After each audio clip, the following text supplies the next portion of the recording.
Life coach आर के ये यूट्यूब चैनल पर सभी दर्शकों का स्वागत है। 24 बरस से हम लाइफ कोचिंग और बिजनेस कोचिंग बाबत सेवाएं देते आए हैं। ऐसे ही लाइफ कोचिंग के बारे में आज हम एक नया विषय लेकर आए हैं, वो यानी दासबोध की सीख। दासबोध एक वैज्ञानिक विषय प्रणाली जो अत्यंत आसानी से एवं सहजता से जीने की कला सिखाने वाला ग्रंथ। इसमें 20 दशक है। हर दशक में 10 समास यानी 10 विषय है। समय की पाबंदी ध्यान में रख के हम 5 विषय एक विभाग में लेंगे। ऐसे 40 विभाग बहुत आसानी से दासबोध आपके सामने प्रस्तुत होने वाला है।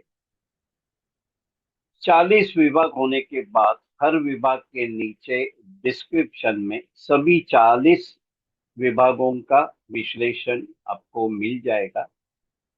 तो चलिए हम ये दासबोध दासबोध की ये श्रृंखला की शुरुआत करें। प्रस्तुति है ज्ञानी एवं अनुभूति संपन्न डॉक्टर शुभदा खटावकर जी की पहचान परिचय थोड़े में। डॉक्टर शुभदा खटावकर माजी प्रधानाध्यापिका, एमए, बीएड, पीएचडी। प्रबंध का विषय था महादेवी वर्मा के काव्य में मानव मूल्यों और दर्शन, मुंबई विद्यापीठ से। समर्थ रामदास विद्यापीठ की 6 परीक्षाएं प्रथम और विशेष श्रेणी में उत्तीर्ण है। 35 सालों से साप्ताहिक विवेक, मुंबई का हिंदी मराठी अनुवाद, लेखों का पुनर्लेखन, प्रूफ रीडिंग इत्यादि। अनेक हिंदी मराठी ग्रंथों एवं पुस्तकों का हिंदी मराठी अनुवाद, अनेक निबंध, कथा, कविता, पुस्तक परीक्षण, इनका लेखन, महाराष्ट्र राज्य उत्कृष्ट वाङ्मय निर्मिती पुरस्कार 1987-88, राष्ट्रीय आदर्श शिक्षक पुरस्कार 2001-2002, तत्कालीन राष्ट्रपति डॉक्टर एपीजे अब्दुल कलाम जी इनके कर कमलों द्वारा प्राप्त 100 से ज्यादा पुरस्कार और 300 साढ़े 300 ज्यादा सम्मान प्राप्त, संत साहित्य पर प्रवचन और अन्य विषयों पर व्याख्यान।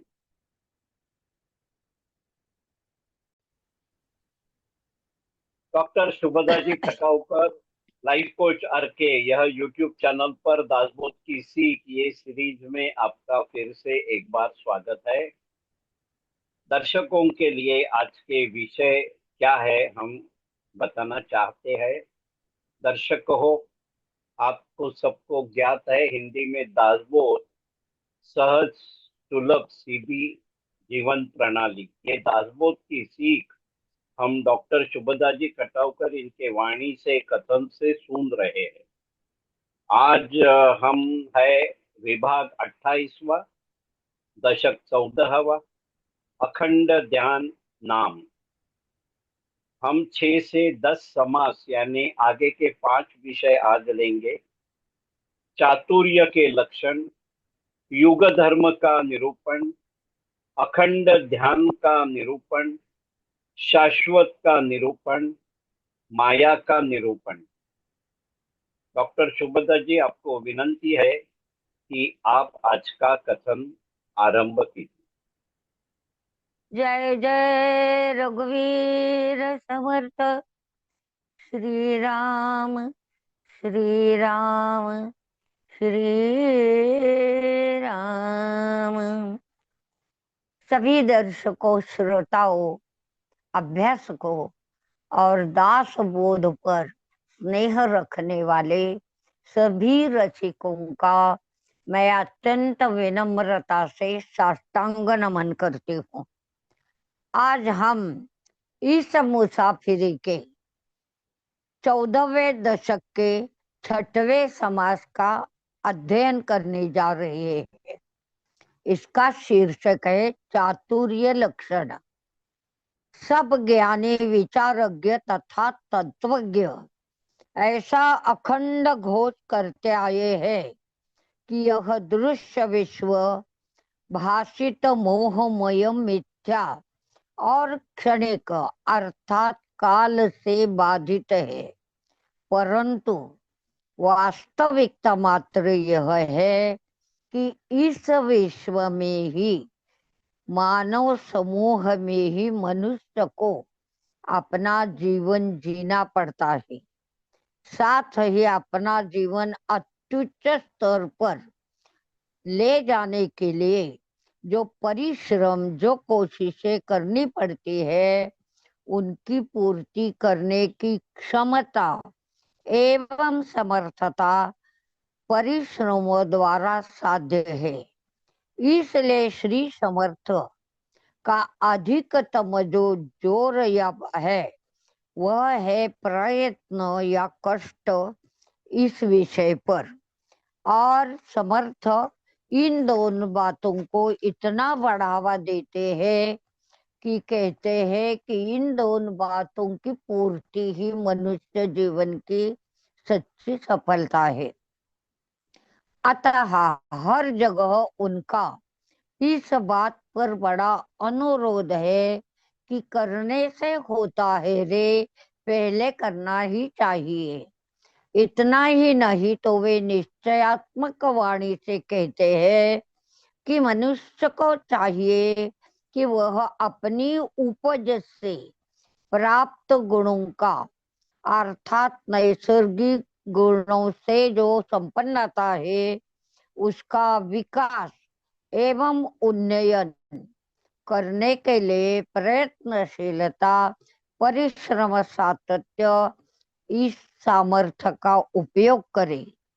हर एक को यह अल्प सा परिवर्तन करना समर्थ करते हैं सहज संभव है। वह इसका आरंभ खुद से शुरू करे। सबसे पहले ये सिद्धांत वह खुद के जीवन में कार्यान्वित करे। इसके बाद अन्य लोगों में यह परिवर्तन करने का व्रत या सिद्धांत स्वीकृत करे। इसका सुस्पष्ट अर्थ यह है कि हमारा इस जगत में जिस स्थिति में आगमन हुआ था और वहां से हम जाते समय ऐसी ही स्थिति में नहीं जाएंगे, तो इसके लिए हमें अपने मन चाहा जो परिवर्तन लाना है वह परिवर्तन ला के ही हम इस समाज से विदा होंगे। इस परिवर्तन के लिए जो अत्यंतिक आवश्यक और जो महत्वपूर्ण मार्गदर्शन है वह श्री समर्थ ने यहाँ इस समाज में किया है। वे कहते हैं पहली बात यह है मनुष्य को यह मेधावीपन अर्थात बुद्धिमानता तथा चतुराई में निपुणता प्राप्त करना सहज संभव है, यह विश्वास दिलाते हैं। दूसरी बात है अपने आप में जिन सद्गुणों की कमी है वे सब गुण मन से सच्चे प्रयत्न करके और गहरे चिपकाव से गहरे अध्ययन से उन्हें भी साध्य कर सकते हैं। तीसरी बात है समृद्धि वैभव हासिल करे, परंतु उसका सही आनंद और सुखोपभोग भी लेना चाहिए। शरीर और मन का इस्तेमाल अच्छे एवं उन्नत बातों की प्राप्ति के लिए करे। चंदन के समान घिसकर उन्हें प्राप्त करना है। कार्यकलापों की व्याप्ति बढ़ाकर यश कीर्ति समृद्धि एवं वैभव मतलब ऐश्वर्य ये प्राप्त करके इनका भी सुखोपभोग ले ले। अनेकों के अंतरंगों में ऊंचा स्थान प्राप्त करे। जो आम आदमी है उनकी जो मेधावीपनता है और चतुराई है उसे कलुषित न करते, किसी भ्रष्टता से परिपूर्ण न करके गिरे हुए लोगों को शुद्ध और पवित्र बनाने का काम भी करना है। इस विश्व में भगवत भक्ति और भगवान के स्तुतिगान इनकी वृद्धि करे। इन सब कसौटियों पर सच साबित होकर अपने खुद का और समाज का, अन्य लोगों का उद्धार करना, उन्हें उन्नत करना, विकसित करना, ये तो मनुष्य जीवन की अंतिम ऊंचाई है। और उसे प्राप्त करने के लिए इस समाज की सीख लेकर हम दशक 14वें के समास 7वें की ओर आगे बढ़ते हैं। इसका शीर्षक है युग धर्म निरूपण। वे कहते हैं कि मनुष्य के 3 विभाग है। वे कौन से हैं? तो पहला है संस्कृति, दूसरा समाज और तीसरा है मनुष्य। इसकी चर्चा हम पहले समासों में की है। समाज के किसी भी क्षेत्र में ये 3 विभाग समाहित होते ही है। मनुष्यों के पारस्परिक संबंध एवं जो लगाव होता है, जिस जाल की निर्मित होती है, उससे ही सामाजिक जीवन को रंग रूप आकार की स्थिति प्राप्त होती है। हर एक को समाज में जो स्थान, श्रेणी, भूमिका एवं उसके अधिकार और कर्तव्य मतलब जिम्मेदारियां निभानी है, उनसे ही व्यक्ति जीवन का उन्नयन होता है। हर एक समाज में आम आदमी संस्कृति द्वारा जो नियत की गई उच्चतम और पूजनीय जीवन पद्धतियां है, उनका अनुसरण करके अपना जीवन जी लेता है। इतना ही नहीं तो मनुष्य जीवन की यह भी विशेषता है कि यहाँ कुछ कालांतरों के बाद मूल्यों और जीवन जीने की प्रणालियों में कुछ बदलाव या परिवर्तन लाना पड़ता है। अगर ऐसा नहीं घटित होता है तो समाज के अधिकांश व्यक्ति अत्यंतिक स्वार्थी, स्वकेंद्री बन जाते हैं। परिणामतः समाज में स्थित चैतन्य, तेज, जीवंतता यह सब धीरे धीरे लुप्तवत होने लगता है, मतलब उनका नाश होता है। अर्थात समाज की उन्नति अवरुद्ध हो जाती है। अतः हर समाज में कुछ निस्वार्थी लोगों की मात्रा का होना नितांत आवश्यक होता है। और जिस समाज में परहित के संबंध में कोई विचार करने वाले व्यक्ति उस समाज में होते हैं, तो उस समाज में जो पारस्परिक दुश्मनी, संशयात्मक संशयात्मकता, वैमनस्य, अविश्वास, परस्पर विनाशक कृत्यों की पूर्ति, ये सारी वृत्तियां पनपती है, लेकिन ऐसे भाव से इनकी समाप्ति होती है। श्री समर्थ के काल का अध्ययन करते समय हमें ये ध्यान में आता है कि भारतीय समाज उपर्युक्त पद्धति से अत्यंतिक स्वार्थी, हीनता, अपूर्णता, दुर्बुद्धि और विकृतियों के इन सब के महास्वरूप से अत्यंतिक ओतप्रोत भरा हुआ था।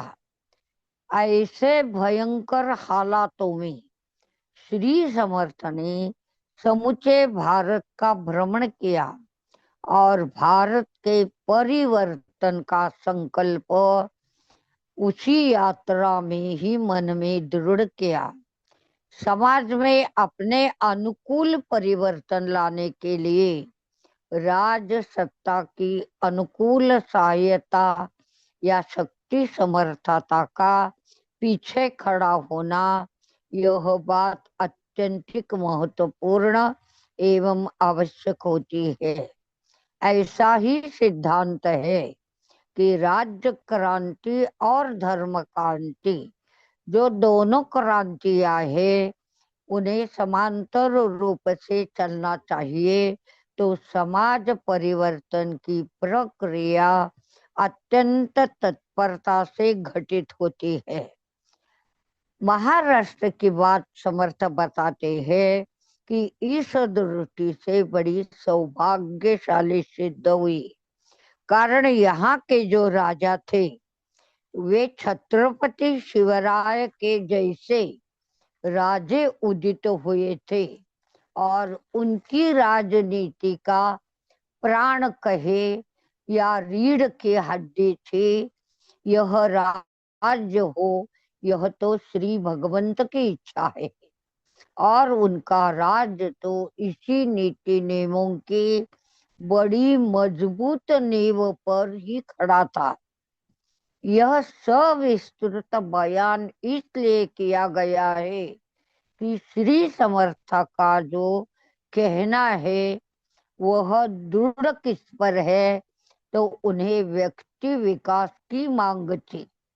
साथ ही उनका पक्का भरोसा था कि व्यक्ति का अंतरंग ही मानव उत्कर्ष का मूल्य और प्रकृति का प्रधान स्थान अर्थात अंग है।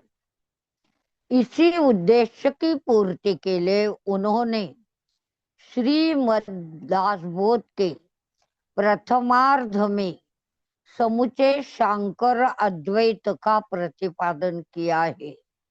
उसमें वे इस बात का निसंदेह प्रतिपादन करते हैं कि यह संपूर्ण विश्व मिथ्या होकर उसकी हस्ती अत्यंतिक अल्पकालिक है, साथ ही वह अधूरा और दुख से परिपूर्ण है। परंतु उसी दासबोध के उत्तरार्ध में यह भी निस्संदेह रूप से स्पष्ट किया है कि परमार्थ की सिद्धि प्राप्त करने के लिए प्रपंच की नितांत आवश्यकता होती है। इसे ही वे मूल्य परिवर्तन की संज्ञा देते हैं। कारण यह है कि किसी भी व्यक्ति के हस्ते सच्चे अर्थ में समाज में ही अच्छी तरह से उन्नत होती है। वस्तुतः कोई भी व्यक्ति समाज के या अपने इर्द गिर्द के कतिपय व्यक्तियों से विविध प्रकार के रिश्ते नातों से जुड़ा रहता है। ये जो रिश्ते नाते हैं, ये संबंध है, वे बड़ी सौहार्द पूर्णता से, स्नेह से तथा निस्वार्थ भावना से सुरक्षित रखने की मांग श्री समर्थ करते हैं। ऐसी ही श्री समर्थ की दूरदृष्टि है।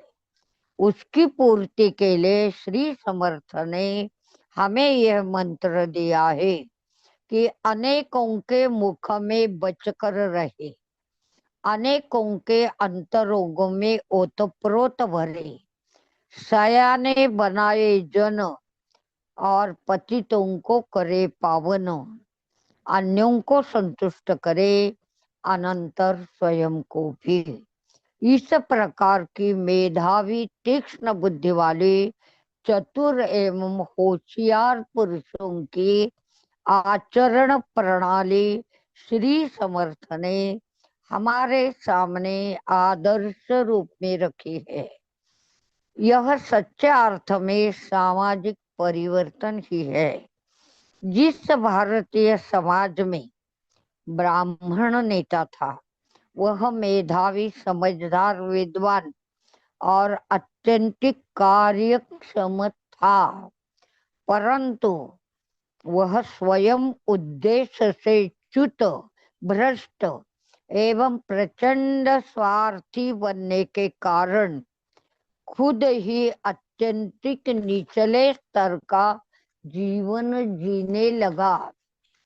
परिणाम क्या हुआ कि मार्गदर्शक की ऐसी दिशाहीन भ्रष्ट स्थिति होने के कारण समाज का राजनीतिक कुशल नेतृत्व सुनसान एवं निर्जन बना। परिणामतः समाज का कुशल राजनीतिज्ञ से परिपूर्ण जो नेतृत्व उसका भी नाश हुआ और इसी तरीके से लोग अपना जीवन व्यापन करने लगे। इस प्रकार की सामाजिक विफलता के कारण अत्यंतिक मानसिक क्लेश एवं यातनाएं श्री समर्थ ने भुगत ली है। इतना ही नहीं तो अन्य संतों की तरह ब्राह्मण्य के अर्थात उच्चतम जीवन पद्धति के वे पक्षपाती है। ब्राह्मण होने वाले किसी व्यक्ति के पक्षपाती नहीं। यह बात गौर से ध्यान में लेने की नितांत आवश्यकता है। उन्हें यह एकमात्र त्रिसूत्री अपेक्षित थी कि समाज में निस्वार्थी लोगों की तादाद सबसे ज्यादा हो। सब एक दूसरे पर तहे दिल से मतलब निस्वार्थ भाव से परिपूर्णता से प्यार स्नेह करे। और इन सब के साथ तीसरी बात है कि उन्हें भगवान का विस्मरण कभी भी न हो जाए।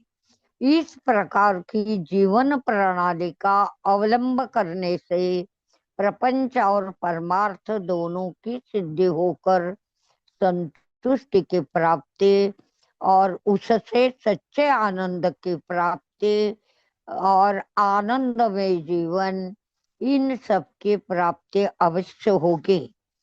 यह ही मनुष्य जीवन जो है उसका यह अंतिम सिद्धांत है। अर्थात इस समाज को हम मनुष्य जीवन की ऊंचाई तक पहुंचाने वाला यह मनो प्राण है, ऐसा ही इस समाज का वर्णन करेंगे। क्योंकि इसमें स्व कल्याण और पर कल्याण की जो साध्यता है, उससे राष्ट्र कल्याण, समाज कल्याण की सिद्धि भी होने वाली है। और इसी उद्देश्य पूर्ति के लिए हम मनपूर्वक इस समाज का अध्ययन जरूर करेंगे। ऐसी मनोधारणा मन में रखकर हम इस दशक के मतलब 14वें दशक के 8वें समाज की ओर मुड़ते हैं। 8वें समाज का शीर्षक है अखंड ध्यान निरूपण। आमतौर समाज में ऐसी मनोधारणा है कि जो व्यक्ति बहुत मतलब असीम पैसा कमाता है, विविध प्रकार के शारीरिक सुखोपभोग लेता है, उसके संदर्भ में समाज की तथा अन्य लोगों की यह धारणा रहती है कि वह अत्यंतिक सुखी और सौभाग्यशाली व्यक्ति है। परंतु यह भाषा तो प्रापंचिक लोगों की तथा आम आदमियों की है। आणि इसलिए इस संदर्भ में समर्थता अन्य संत क्या कहते हैं ये सोचना नितांत जरूरी है। इन सबका ये मंतव्य या चिंतन है और वह जान लेना आवश्यक है। उनकी इस विषय से संदर्भित परिभाषा आम आदमी की परिभाषा से बहुत निराली एवं अलग है। श्री समर्थ उस पुरुष को बहुत बड़ा भाग्यशाली समझते हैं कि जिसके अंतःकरण में भगवान को स्थान है। वे कहते हैं कि भगवंत शुद्ध एहसास का ही परिपूर्ण स्वरूप है। इस विश्व में इस क्षण में जीवित होने वाले हर प्राणी के हृदय में उसके हस्ती एवं कार्यकलाप चलते रहते हैं। जो व्यक्ति शुद्ध एहसास को वश में कर लेता है उसे सब प्राणी अपने आप वश होते हैं और सब प्राणियों का वश होना ही समर्थ की दृष्टि से सौभाग्य का उत्तम या मूल लक्षण है। मनुष्य में निहित शुद्ध एहसास का सही मतलब है उसके हृदय में अस्तित्व रखने वाला उसका आत्म स्वरूप। उसकी ज्ञान प्राप्ति होने के लिए अखंड ध्यान धारणा की जरूरत है। अखंड ध्यान धारणा के लिए अखंड स्मरण की जरूरत है। जैसी मानस पूजा हम करते हैं ठीक उसी तरह लोग उसका तहे दिल से स्मरण ध्यान करते हैं। परंतु इस स्थिति में मैं पूजक वह पूज्य ऐसी द्वैतावस्था बाकी रह जाती है। परिणामतः असीम साधना के अंत में भी लोग उस अंतिम स्वरूप तक नहीं पहुंच सकते हैं। वैसे तो हम अपने स्वस्वरूप से अनन्य ही है, परंतु हम अपने खुद के ही भ्रम में या मोह जाल में फंसकर अपने आप को उससे निराला अलग देखते हैं। अतः आत्म स्वरूप की एकाग्रता नहीं साधी जा सकती। अगर वह एक बार साध्य होती है तो सच्चे भगवान का दर्शन एवं साक्षात्कार हो ही जाता है। ऐसे आत्म स्वरूप ईश्वर से हरेक की मुलाकात हो, यह समर्थ का अत्यंत सुंदर सपना है। वह अंतरंग से पूर्ण हो, हृदय की भक्ति से पूर्ण हो और उसी पूर्णता से मनुष्य को अपने जीवन के कृतार्थता की सिद्धि हो। और इस दृष्टि से हमें इस समाज का गहरा अध्ययन जरूरी है। अब हम 14वें दशक के 9वें समास की ओर मुड़ते हैं जिसका शीर्षक है शाश्वत निरूपण। श्री समर्थ इस समास में यह मार्गदर्शन कर रहे हैं कि साधक को चाहिए कि पहले वह आत्मात्म विवेक की सिद्धि प्राप्त करे तथा पिंड की विलक्षण गुणों संपन्नता की करतूत देके ऐसी बारंबार पुनरुक्ति एवं कृत्य होने के कारण मनुष्य के मन में एक ही विचार बारंबार उठता है और वह है मैं आत्मा ही हूँ। ऐसी ही उसे अनुभूति आती है। उसके बाद विवेक पूर्ण दृष्टि एवं सोच विचार से ब्रह्मांड की रचना की जो विलक्षणता है उसकी भी प्रशंसा करनी चाहिए। इस प्रक्रिया में विनाशकारी आसार ध्वंसित होने वाले जो है उन सबको निकाल दे और जो कोई शाश्वत बचता है वही पर ब्रह्म अंतरात्मा जो सगुण रूप है उसे ही ईश्वर समझकर उसकी ज्ञान प्राप्ति कर ले और साधक की दृष्टि से और वृत्ति से हमें निर्गुण तक पहुंच जाना है। जब हम निर्गुण का ज्ञान प्राप्त करते हैं तब हमारे ज्ञान का विज्ञान में परिवर्तन हो जाता है। हमारा अज्ञान, विपरीत ज्ञान, इन सब का लोप हो जाता है और मन में केवल विज्ञान का मतलब है विशेष ज्ञान उदित हो जाता है।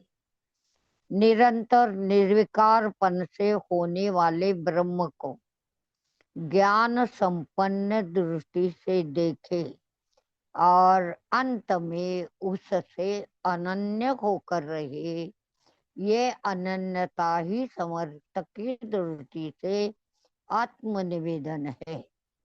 माया का मान सम्मान और सीमा, इन सब का दबाव न मानते हुए जो जो ब्रह्म रूप है उन सब को दूर रखे और केवल एकमात्र पर ब्रह्म की सिद्धि प्राप्त करना ही मानव जीवन का अंतिम उद्देश्य है। उसे सुफलित यशस्वित करने के लिए इस समाज का बड़ी विनम्रता से अध्ययन जरूरी है। यह सीख लेकर आज हम 14वें दशक के समापन के 10वें समास की ओर मुड़ते हैं, जिसका शीर्षक है माया निरूपण। मनुष्य स्वभाव की स्थिति। समर्थ कहते हैं कि मूलतः अज्ञानमय है और इसी कारण उसे सद वस्तु की मौलिकता का स्वरूप, अनुभूति या ज्ञान तथा उसे देखने की शक्ति नहीं प्राप्त होती है। अगर हम मौलिक स्वरूप में वह वस्तु जैसी है वैसी देखने का प्रयास करें तब वह प्राप्त होगी, नसीब होगी। लेकिन हम भ्रममय स्थिति की अवस्था में ही उसे प्राप्त करने का प्रयास करते हैं, अर्थात हमारे जो किए श्रम है वे पानी में मिल जाते हैं। अतः जो चीज वस्तुतः जैसी है वैसी दिख नहीं पड़ती, परंतु वह जैसी नहीं है वैसी दिख पड़ती है, मतलब भासमान होती है। यह तो हमारा अज्ञान है। अतः उस वस्तु का मूल स्वरूप अत्यंतिक निराला होता है, परंतु द्रष्टव्य मात्र अलग ही होता है।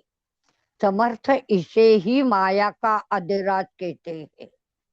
मायामय विश्व की ये विशेषता है, वह इंद्रियों से गोचर होने वाला अर्थात इंद्रियों द्वारा दिखने वाला दृश्य होने के कारण आंखों से हम उसे देख सकते हैं, परंतु समर्थ कहते हैं ये वास्तविकता है कि वह क्षणभंगुर विनाशकारी है। इसके विपरीत सद्वस्तु और पर ब्रह्म की स्थिति अतीन्द्रिय होने के कारण वह इंद्रियों की क्षमता के परे है, इसलिए वह दृष्टव्य नहीं, मतलब दिखाई नहीं देती। वह अविनाशी है। माया केवल कल्पना मात्र है। यह बात सुस्पष्ट करने के लिए समर्थ ने इस समास में एक के बाद एक ऐसे कतिपय दृष्टांत दिए हैं। इनके पीछे उनका एक ही मकसद है कि मनुष्य को चाहिए कि वह इंद्रिय गोचर और अतीन्द्रिय इनके स्वरूप, श्रेष्ठता, कनिष्ठत्व, श्रेष्ठत्व, विनाशित्व, अविनाशित्व, इन सब बातों से अच्छी तरह समझ ले, उनका ज्ञान प्राप्त करे और जो अत्युत्तम है उसका ग्रहण करके हमें इस परमार्थ की सीढ़ी पर आगे आगे बढ़ना है। इस तरह हम आगे बढ़ते जा रहे हैं। आज के इस समापन में हम श्री रघुनाथ जी का विस्मरण कभी नहीं करेंगे, उनका स्मरण करते हैं। जय जय रघुवीर समर्थ। श्री राम, श्री राम, श्री राम।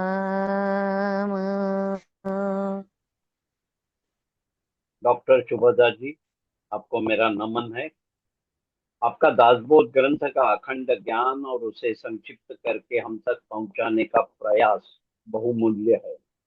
हम सभी आपके बहुत आभारी हैं। आपने सरलता से किए हुए कथन का लाभ सभी श्रावक अवश्य लेंगे, यह मेरा विश्वास है। सभी दर्शकों को विनंती है कि यह सीख आपके परिवार के और परिचय के सभी सदस्यों तक पहुंचे। डॉक्टर शुभदा जी, आपके ये बहुमूल्य ज्ञान और अमूल्य समय के लिए हम आपके बहुत आभारी हैं। वैसे ही सभी दर्शकों के हम बहुत आभारी हैं। दासबोध की सीख यह श्रृंखला में आज के लिए आज हम यहाँ रुकते हैं।